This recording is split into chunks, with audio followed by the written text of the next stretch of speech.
అయితే Iran president Raisi మరణం ప్రపంచ దేశాలను దిగ్భ్రాంతికి గురిచేసింది. అదే సమయంలో మిడిల్ ఈస్ట్లో ఉద్రిక్తతలు మరింత జటిలంగా మారుతాయనే అనుమానాలకు తావిచ్చింది.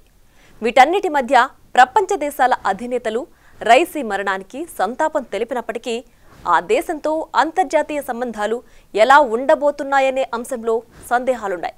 ఇక ఇరాన్ అధ్యక్షుడిగా రాబోయే నాయకుడు ఎవరా అనే ఆసక్తి కూడా పెరిగింది.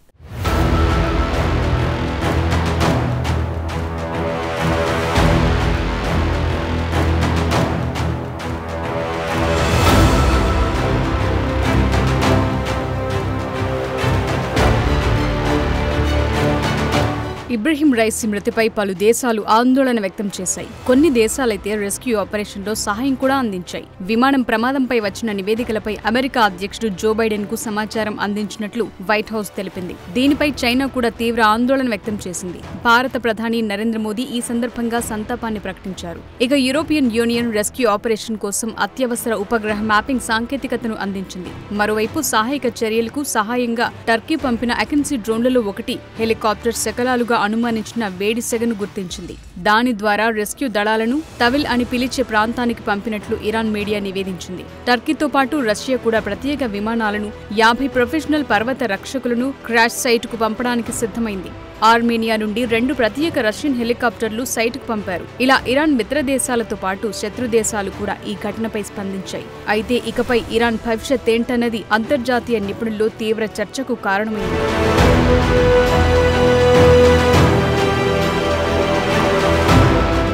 కరడుగట్టిన సాంప్రదాయవాది ఖమీనీ సన్నిహితుడిగా ఉన్న రైసీ ప్రెసిడెంట్ అయిన తరువాత పరిణామాల్లో అమెరికా ఆంక్షలు నానాటికి పెరుగుతూనే వచ్చాయి. హార్డ్లైన్ ప్రెసిడెంట్గా పేరు పొందిన ఇబ్రహీం రైసీ చాలా కాలంగా ఇరాన్ అత్యున్నత నాయకుడు ఖమీనీకి రక్షణగా, దేశంలోని షియా మతాధికారికి వారసుడిగా ఎదిగారు.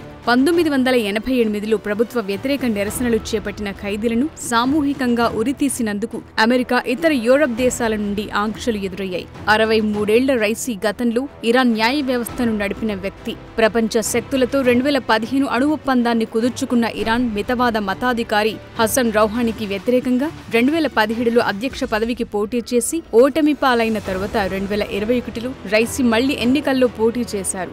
ఆ ఎన్నికల్లో రైసీకి ప్రత్యర్థులెవరూ లేకుండా ఖమేనీ నిరోధించారు. కాగా 28.9 మిలియన్ల ఓట్లలో దాదాపు 62% ఓట్లు రైసీకి దక్కాయి. ఇస్లామిక్ రిపబ్లిక్ చరిత్రలో అతి తక్కువ ఓటింగ్ శాతం అప్పుడే నమోదైంది.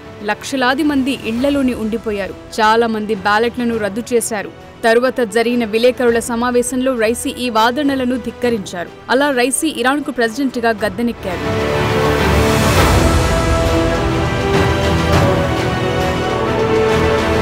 ఇరాన్ ఇరాక్ యుద్ధం ముగింపు కూడా వివాదాలని మిగిల్చింది. అప్పటి ఇరాన్ సుప్రీం లీడర్ అయతుల్లా రుహెల్లా ఖమీనీ ఐక్యరాజ్య సమితి మధ్యవర్తిత్వంతో కాల్పుల విరమణను అంగీకరించారు. ఆ తరువాత భారీ ఆయుధాలతో ఇరాన్ ప్రతిపక్ష సమూహం ముజాహిదీన్ ఏకల్కి సభ్యులు ఇరాక్ నుండి ఇరాన్ సరిహద్దు మీదుగా సద్దాం హుసేన్ చేత ఆకస్మిక దాడి చేయించారు. అయితే ఇరాన్ వారి దాడిని మట్టుబెట్టింది. ఆ సమయంలోనే ట్రయల్స్ ప్రారంభమయ్యాయి. 1990 ఆమ్నెస్టీ ఇంటర్నేషనల్ నివేదిక ప్రకారం ముజాహిదీన్ అని అన్న ఎవరినైనా నిర్దాక్షిణ్యంగా చంపేశారు. ఏకంగా 5,000 మందిని ఉరితీశారు. అప్పటి నుండి ఇరాన్ దాని 85 ఏళ్ల అత్యున్నత నాయకుడు అయతుల్లా అలీ ఖమీనీ ఆధ్వర్యంలో నడుస్తోంది. అతని సన్నిహితుడైన ఇబ్రహీం రైసీ ప్రెసిడెంట్గా ఖమీనీ నిర్ణయాలను పాలిస్తుంటారు. ముఖ్యంగా పశ్చిమ దేశాల చర్యను ఖండిస్తూ తీవ్రమైన వ్యతిరేకతను పెంచుకున్నారు. ఇక ఇజ్రాయెల్పై హమాస్ దాడి చేయడానికి రైసీ కూడా మద్దతిచ్చారు.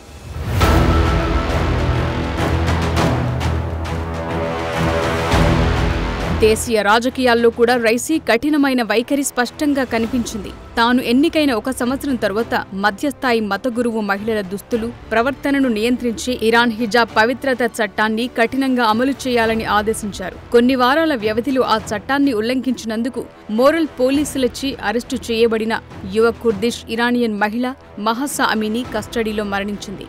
ఆ తరువాత దేశవ్యాప్తంగా జరిగిన నిరసనలతో సహా అసమ్మతిని తీవ్రంగా అణచివేశారు రైసీ. నెలల తరబడి జరిగిన ఈ అణచివేతలో 500 మందికి పైగా మరణించారు. 22,000 మందికి పైగా నిర్బంధించబడ్డారు. ఇక అమీనీ మరణానికి దారి తీసిన భౌతిక హింసకు ఇరాన్ కారణమని అంతర్జాతీయ సమాజం విమర్శించింది.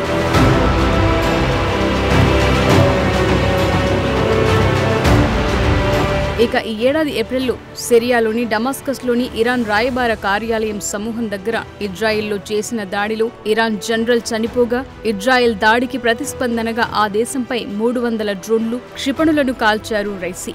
అప్పటి నుండి ఇజ్రాయెల్తో పాటు అమెరికా, యూరప్ దేశాలు ఇరాన్పై ఆంక్షలు మరింత పెంచాయి. ఇరాన్తో ఏ దేశం వ్యాపారం చేసినా ఆ దేశంపై కూడా ఆంక్షలను ఎదుర్కోవాల్సి వస్తుందని ఇటీవల అమెరికా కీలక ప్రకటన చేసింది. భారత్, ఇరాన్ మధ్య జరిగిన చాబహార్ పోర్ట్ ఒప్పందం సందర్భంగా అమెరికా ఈ సంచలన వ్యాఖ్యలు చేసింది.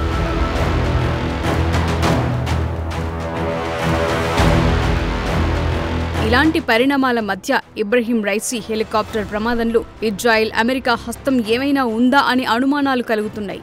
ఇజ్రాయెల్కు వ్యతిరేకంగా అణు సామర్థ్యాలను పెంచుకోవాలని రైసీ ప్రయత్నాలు అటు అమెరికాకు, ఇటు ఇజ్రాయెల్కు ఆందోళన పెంచాయి. అందులోనూ రైసీ ప్రయాణించిన హెలికాప్టర్ కూడా అమెరికాకు చెందిన బెల్ కంపెనీకి చెందిందే. అందుకే అనుమానాలు పెరిగాయి. ఇక తాజాగా రైసీ ప్రయాణంలో క్రాష్ అయిన ఇరాన్ మోడల్ హెలికాప్టర్ ప్రభుత్వ అధికారులను తీసుకెళ్లటానికి కాన్ఫిగర్ చేశారు.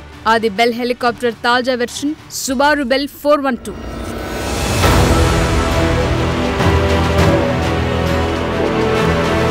ఇక బెల్ను ఎగరేసే సైనికేతర సంస్థల్లో అమెరికా మిత్రదేశమైన జపాన్ కోస్ట్ గార్డ్ కూడా ఉంది. అలాగే యునైటెడ్ స్టేట్స్లోని చట్ట సంస్థలు, అగ్నిమాపక విభాగాలు, థాయిలాండ్ నేషనల్ పోలీస్, అనేక ఇతర సంస్థలు దీని ఆపరేటింగ్ చూస్తారు. అయితే ఫ్లెట్ గ్లోబల్ 2024 ప్రపంచ వైమానిక దళ డైరెక్టరీ ప్రకారం ఇరాన్ ప్రభుత్వం ఈ హెలికాప్టర్కు సంబంధించి ఎన్ని కార్యకలాపాలు నిర్వహిస్తుందో స్పష్టమైన సమాచారం లేదు. అయితే ఇరాన్ వైమానిక దళం, నౌకాదళంలో ఇలాంటి హెలికాప్టర్లు మొత్తం 10 ఉన్నాయి. ఇక అమెరికా కంపెనీ చేస్తున్న ఈ హెలికాప్టర్ల ప్రమాదంలో వైఎస్ రాజశేఖర్ రెడ్డి వంటి ప్రాంతీయ నేతలతో పాటు ప్రపంచ వ్యాప్తంగా చాలా మంది అగ్రనాయకులు ప్రాణాలు కోల్పోయారు.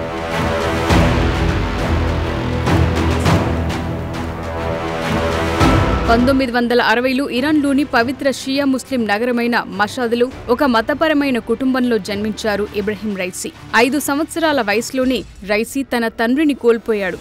అయినప్పటికీ మత గురువుగా మారటానికి తన తండ్రి అడుగుజాడల్లోనే నడిచాడు. పవిత్ర నగరమైన కోమ్లోని మతపరమైన సెమినరీలో యువ విద్యార్థిగా చేరాడు. 1979 విప్లవంలో పాశ్చాత్య మద్దతుగల షాకు వ్యతిరేకంగా నిరసనలలో పాల్గొన్నాడు.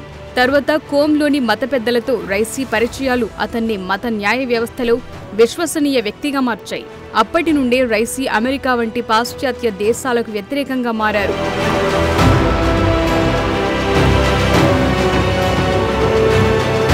ఇకిప్పుడు రైసీ స్థానంలోకి రాబోతున్నది ఎవరా అనే ఆసక్తి అందరిలోనూ ఉంది. హెలికాప్టర్ ప్రమాదంలో ఇబ్రహీం రైసీ మరణించిన తరువాత దేశ రాజ్యాంగం ఆధారంగా ఇరాన్ మొదటి వైస్ ప్రెసిడెంట్, తాత్కాలిక అధ్యక్షుడిగా ఉంటారు.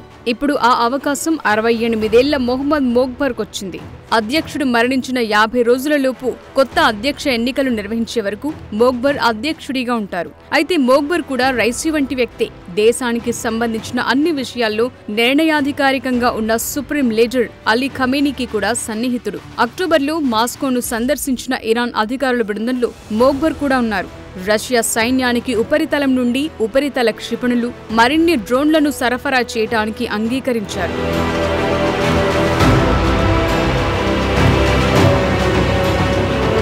అంతేకాదు 2010లో యూరోప్ యూనియన్ టార్గెట్లో మోగ్బర్ ఎప్పటి నుండో ఉన్నారు. అణు బ్యాలిస్టిక్ క్షిపణి కార్యకలాపాల్లో ప్రమేయం ఉన్నట్టు ఆరోపిస్తూ మంజూరు చేస్తున్న వ్యక్తులు, సంస్థల జాబితాలో మోగ్బర్ ఉన్నారు. అయితే 2012లో జాబితా నుండి మోగ్బర్ పేరు తొలగించారు. 2013లో యుఎస్ ట్రెజరీ డిపార్ట్మెంట్ సెటార్డ్ అది పర్యవేక్షించిన 37 కంపెనీలను మంజూరైన సంస్థల జాబితాలో చేర్చింది. సెటార్డ్ అనేది ఇమాం ఆర్డర్ అమలు చేసే ప్రధాన కార్యాలయానికి పూర్తి పేరు. ఇస్లామిక్ రిపబ్లిక్ వ్యవస్థాపకుడు, ఖమేనీ పూర్వీకుడు అయతుల్లా రుహెల్లా ఖమేనీ జారీ చేసిన ఆదేశం ప్రకారం ఇది ఏర్పాటు చేయబడింది. అలాంటి సంస్థలో కీలక నాయకుడిగా ఉన్న మోగ్బర్ను అమెరికా శత్రువుగానే పరిగణిస్తుందనటంలో సందేహం లేదు. అలాగే ఇజ్రాయెల్పై పగ తీర్చుకోవడానికి రైసీలాగానే మోగ్బర్ వ్యవహరిస్తాడనటంలో కూడా అనుమానం లేదు. ఈ పరిస్థితుల మధ్య రైసీ తదనంతరం కూడా మిడిల్ ఈస్టులో ఉద్రిక్తతలు తగ్గే వాతావరణం కనిపించడం లేదు.